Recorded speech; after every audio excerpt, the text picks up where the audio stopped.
السلام علیکم، میں امداد سومرو۔ امریکن الیکشن پر سب کی نظر ہے، ہر کوئی وہیں دیکھنا چاہ رہا ہے، لیکن میں وہاں نہیں جا رہا، اس پر بات نہیں کر رہا۔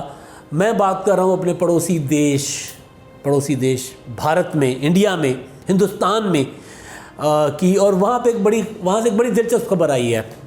وہاں کے بدنام زمانہ T V anchor Arnab Goswami گرفتار ہو گئے ہیں۔ ٹی وی اینکر بھائی، ٹی وی اینکر گرفتار ہو گئے ہیں، ارنب گوسوامی کی گرفتاری کی خبر پاکستان کے اس طرح کے اینکرز پر پہاڑ کی طرح ٹوٹی ہے۔ وہ جو پہلا ریئیکشن ایسے اینکرز کا جو ارنب گوسوامی کے سٹائل میں صحافت کرتے ہیں یا صحافت کو بیچتے ہیں، ان کا جو پہلا ریئیکشن تھا وہ یہ تھا، تیری ایک ہی ہو گیا۔ یعنی اس کی وجہ جو ہے نا، وہ یہاں پہ جو لاشعور میں ہے، وہ یہ کہ کیونکہ ہمارا میڈیا جو ہے، پاکستانی میڈیا 90% یا اس سے بھی زیادہ وہ انڈین میڈیا کا اسٹائل کاپی کرتا ہے۔ خبر میں سنسنی پیدا کرنی ہو، خبر ہو نہ ہو خبر بنانی ہو، کسی کی پگڑی اچھالنی ہو، کسی کی حب الوطنی پر کسی کو غدار وہ دیش دروہی کہتے ہیں، ہم غدار کہتے ہیں، تو وطن فروشی اور دیش فروشی کا الزام ہو تو وہ بھی ہم نے وہیں سے سیکھا ہے۔ تو اور ظاہر ہے وہ اسٹائل ہے وہ ارنب گوسوامی والا۔ ارنب گوسوامی کا پچھلے دنوں ایک بڑا مشہور ہوا، مجھے ڈرگ دے۔ وہ اس نے انڈین جو فلم انڈسٹری کے اوپر اس نے کوئی کی تھی، تو اس کے بعد جو لتاڑا اس کو لوگوں نے وہاں کے، اور خاص طور پر سوشل میڈیا پر اس کی جو واٹ لگی وہ تو دیکھنے ہی والی تھی۔ لیکن آج صبح وہاں سے جو خبر آئی ہے ممبئی سے کہ مہاراشٹر پولیس نے جب اس کو گرفتار کرنے کے لیے اس کے گھر پہ آئی، اور پولیس کہہ رہی ہے کہ آپ ہمارے ساتھ تعاون کریں، اور وہ کہہ رہا ہے یہ مجھے مار رہے ہیں، یہ مجھے فزیکلی اسالٹ کر رہے ہیں، اور وہ کوئی 1.5-2 گھنٹے کا ایپیسوڈ ہے۔ اور وہ اس کی جو وہاں پہ پولیس بہت سیانی ہے، ممبئی پولیس ہے بھائی، ممبئی پولیس بڑے بڑے بھائیوں کو اس نے نبڑا ہے، ممبئی کے سارے ڈان جو بھی۔ بہرحال ایک وہ انڈین موویز میں ہم بالی ووڈ میں دیکھیں یا انڈیا کی جو ممبئی کی جو ہسٹری ہم دیکھیں، تو بہرحال وہ پولیس تگڑی ہوگی ہمارے کراچی پولیس کی طرح۔ کراچی کی پولیس نے بھی بڑے بڑے دہشت گردوں کو، بڑے بڑے بھائیوں کو دیکھا ہے، KPK کی پولیس ہماری۔ تو بہرحال وہ اس کو ممبئی پولیس کو پتہ تھا کہ یار یہ گوسوامی ہمارے ساتھ کیا کرے گا، جو یوں بیٹھے بیٹھے بڑے بڑے سیاستدان کھا جاتا ہے۔ تو وہاں کا ایک پولیس کمشنر ہو، پولیس ACP ہو، جو بھی اس کا عہدہ ہو، انسپیکٹر ہو یا CBI کا کوئی افسر ہو، وہ کیا بیچتا ہوگا اس کے سامنے۔ لہٰذا انہوں نے کیا یہ کہ وہ ریکارڈنگ کرنے شروع ہو گئے، اس کے دروازے ناک کرنے سے لے کے اس کو گرفتار کر کے لے جانے تک۔ ایک میں نے شارٹ دیکھا، اس میں گوسوامی کہہ رہا ہے انہوں نے مجھے مارا ہے، انہوں نے مجھے بہت مارا ہے۔ بھائی انہوں نے مارا ہوگا، مسئلہ یہ ہے کہ گوسوامی جی جو صحافت کرتے تھے وہی صحافت ان کے پڑ گئی گلے۔ ایک وہاں کے آرکیٹیکٹ ہیں جو مقدمہ ہے بیسیکلی، جس میں وہ ایک ماں بیٹے کی خودکشی کا مقدمہ ہے، 2018 کا مقدمہ، اور اس میں جو خودکشی کا جو نوٹ تھا، سوسائڈ نوٹ، اس پر وہ انوے نائک بتایا جا رہا ہے، وہ ایک آرکیٹیکٹ تھے۔ انہوں نے ان کا جو ٹی وی ہے گوسوامی صاحب کا، ان کے کوئی وہاں پہ ڈیزائننگ کی سیٹ ویٹ وہ کوئی کام کیا، 83 لاکھ روپے کا بل تھا، وہ انہوں نے ادا نہیں کیا، اور باقی ان کے ساتھ ملے جلے کچھ لوگ تھے، تو 5 کروڑ اس غریب آرکیٹیکٹ کے انہوں نے دینے تھے، انہوں نے نہیں دیے، اور وہ بیچارہ وہ جو تنگ آ کر اس نے اپنی ماں سمیت خودکشی کر دی۔ تو وہ مقدمہ تھا، پولیس نے فائلیں بند کر دیں، دوبارہ فائل کھلے، اور کیونکہ وہ دوبارہ فائل کھلے سوشل میڈیا کے زور پر۔ ویسے تو میڈیا کو ہمارے کوئی نہیں پوچھتا نا، پاکستان ہو یا انڈیا ہو، میڈیا جو مرضی کرتا پھرے، جس کے گھر میں داخل ہو جائیں، ہسپتالوں میں داخل ہو جائیں، بم دھماکے کے زخمیوں کے منہ میں مائک رکھ کے کہیں کہ جی آپ کو کیسا لگ رہا ہے، ٹھیک ہے۔ اور بندہ جو کوئی شہید ہے، کوئی ہلاک ہوا، کوئی جاں بحق ہوا، اس کے گھر جا کے اس کے ماں باپ سے پوچھتے ہیں نا ہم لوگ، اور انڈین میڈیا بھی، کہ جی آپ کیسا محسوس کر رہے ہیں، آپ کا بیٹا مارا گیا ہے، شہید ہو گیا ہے، یہ والا اسٹائل تھا نا۔ تو وہ بہرحال ان کو تصور تو یہ کیا جاتا تھا کہ جی میڈیا سے تو کوئی پوچھ نہیں سکتا، تو سوشل میڈیا کا پریشر ایسا آیا وہاں پر کہ پھر وہ مقدمہ کھلا، اور جو دبائے گئے تھے شواہد، وہ شواہد واپس نکالے گئے، اور شواہد واپس نکال کر ثبوتوں کے ساتھ بقول ممبئی پولیس، ثبوت مہاراشٹر پولیس کے ثبوتوں کے ساتھ گوسوامی جی کو دھر لیا گیا ہے. اب گوسوامی جی جو ہیں وہ ابھی تک لاک اپ میں ہیں.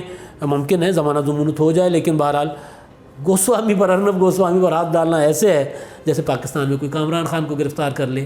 کامران خان بھائی ڈان ہے, کامران خان پاکستان کی میڈیا کے, کوئی نام تو لے کے دکھائے ان کا. وہ سارا دن بیٹھتے ہیں, ان کا بھی کام یہی ہے, ان کا بھی دھندا یہی ہے. آج کل ان کے ٹویٹ دیکھیں, ان کے ویلاگز دیکھیں نا, تو وہ بھی روزانہ کہہ رہے ہوتے ہیں کہ پاکستان کی اپوزیشن جو ہے وہ دیش دروہی ہے, غدار ہے. ان کی ٹویٹ دیکھ لیں نا, وہ ان کے اشارے یہی مل رہے ہوتے ہیں. اکیلے یہ تھوڑی ہیں. ایک وہ صاحب ہیں ڈاکٹر شاہد مسعود صاحب, اس زینب کیس میں آپ کو یاد ہے ان کو ہتکڑیاں لگا دی تھیں, ثاقب نثار صاحب نے گرفتار کروا دیا تھا. انہوں نے ایسا خطرناک الزام عائد کر دیا تھا کہ وہ اس میں پوری کی پوری ملک کی پولیٹیکل ایلیٹ, ملک کے تمام کی تمام اشرافیہ کو اس نے وہ پورن سائٹس یا مطلب اس طرح کے دھندے میں ملوث قرار دے دیا تھا, اور کہا تھا کہ جناب یہ تو بڑا ایک بہت بڑا گینگ ہے, اس میں فلاں فلاں فلاں ملوث ہیں. اور اس کے بعد جب ثبوت مانگے, کیونکہ زینب کیس کا سو موڈو لیا ہوا تھا چیف جسٹس صاحب نے, ثاقب نثار صاحب نے, پھر انہوں نے بلایا, ثبوت نہیں تھے تو پھر انہوں نے کہا کہ جن کو اندر کرو. وہ میں نے خود سنا حامد میر صاحب کو وہاں پر جب لاہور میں تھی رجسٹری میں مقدمہ تھا, تو حامد میر صاحب اس کو سمجھا رہے تھے شاید مسعود صاحب کو کہ یار ہوں معافی شافی منگ لے تو نکل لے, جان نہیں چھٹنی.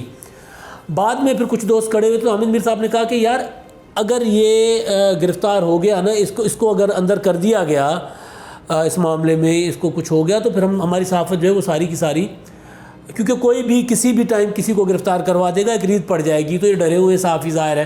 اب حامد میر کا تو خیر ایسا کوئی نہیں ہے معاملہ, حامد میر ٹاک شوز کرواتے ہیں. وہ کہا تھا اچکزئی صاحب نے, میرا خیال ہے کہا تھا محمود خان اچکزئی نے مشرف کے زمانے میں, کہ یہ ہمیں نا بیٹھ کے مرغوں کی طرح لڑاتے ہیں حامد میر صاحب. تو حامد میر صاحب زیادہ سے زیادہ یہ کر لیتے ہیں. لیکن بہرحال وہ جو صحافی جو اس طرح کی صحافت کرتے ہیں, ارنب گوسوامی جیسی صحافت کرتے ہیں, وہ صحافی جو ہے وہ پریشان ہیں, ان کے کان کھڑے ہو گئے ہیں.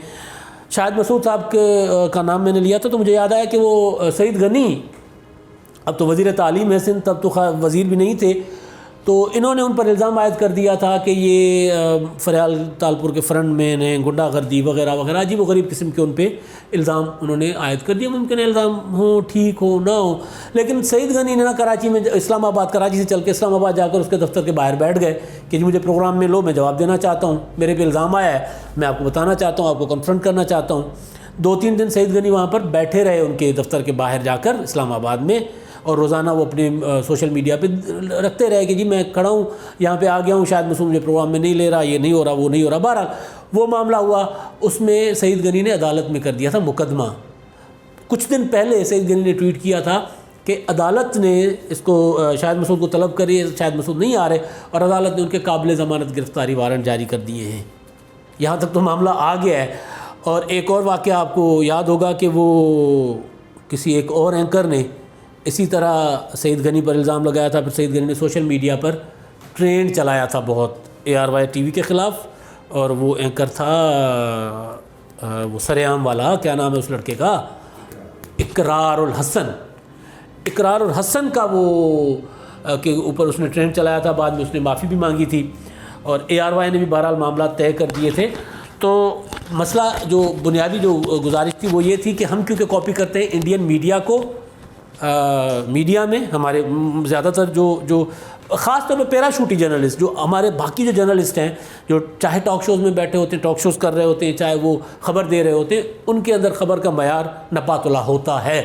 لیکن جو پیراشوٹی ہیں نا, پیراشوٹ کے ذریعے وہ آئے ہیں, جن کو آصف زرداری نے کہا تھا سیاسی اداکار, تو جو سیاسی اداکار ہیں ارنب گوسوامی کی طرح کے, وہ ڈر گئے ہیں. وہ اس لیے ڈر گئے ہیں کہ سوشل میڈیا کا پریشر اب اتنا جو ہے وہ شدید ہو گیا ہے کہ کوئی بھی ایسے کسی پر الزام لگا کر, کوئی چیخ کر چلا کر چپ کر جاؤ, چپ کر کے بیٹھو. وہ پلوشہ خان کے ساتھ یاد ہے نا ایک اینکر نے کیا تھا, تو وہ اس کے ساتھ بھی سوشل میڈیا پر بڑی ہوئی تھی. تو اب یہ چلنا نہیں ہے یہ طریقہ.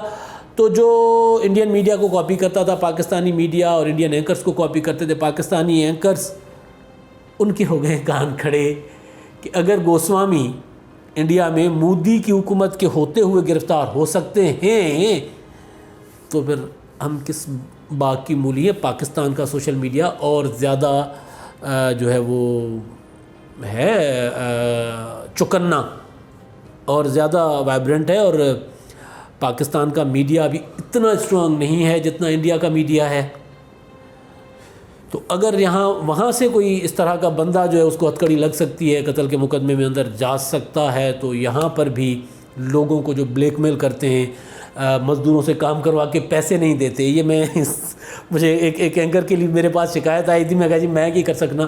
انہوں نے کسی ایک مزدور سے الیکٹریشین کا کام کروایا تھا ڈیفینس لاہور میں، اور اس کے بعد اس کو پیسے نہیں دیے. وہ بیچارہ وہ جو الیکٹریشین تھے وہ پیچھے کہ یار وہ ٹھیکہ دے ہوتا ہے نا الیکٹریشین کا، چھوٹے چھوٹے ٹھیکے ہوتے ہیں، 2 لاکھ 4 لاکھ 5 لاکھ اس طرح کا اتنا ہی کا ٹھیکہ تھا. تو اس نے اس کے پیسے دبا دیے، مار دیے. وہ پیچھے کہ یار میں انہوں کو پیسے دباؤ کتوں ہم نے کہا جی ہم کیا کر سکتے ہیں. مطلب وہ تو خیر صحافی بھی نہیں، اینکر بھی نہیں، کوئی ہم کسی اپنی یونین سے پریشر دلوائیں، کسی پریس کلب سے پریشر دلوائیں، وہ تو ممکن نہیں تھا. لیکن سوشل میڈیا اب ایسے بلیک میلرز اور ایسے پیراشوٹ صحافیوں اور ایسے سو کالڈ جو ٹی وی ٹاک شوز میں بیٹھے اینکرز ہیں نا، جو ڈرگ دے یا چپ کرو یہ بدمعاشی نہیں چلے گی کرتے ہیں، ان کے بہرحال کان کھڑے ہو گئے ہیں. اور سوشل میڈیا پہ لوگوں کے پاس یہ ہے موبائل کیمرہ، وہ پکڑ لیتے ہیں. ابھی کافی ساری ایسی کلپس آئی ہیں، کافی لوگ جو صحافی جن کو بلیک میل کر رہے ہوتے ہیں اور وہ ساتھ بنانا شروع کر دیتے ہیں. تو ارنب گوسوامی گرفتار ہو گئے اور پاکستان میں بڑے بڑوں کی نیندیں اڑ گئی ہیں پاکستانی گوسوامیوں کی. اب تک کے لیے اتنا ہی. اللہ حافظ.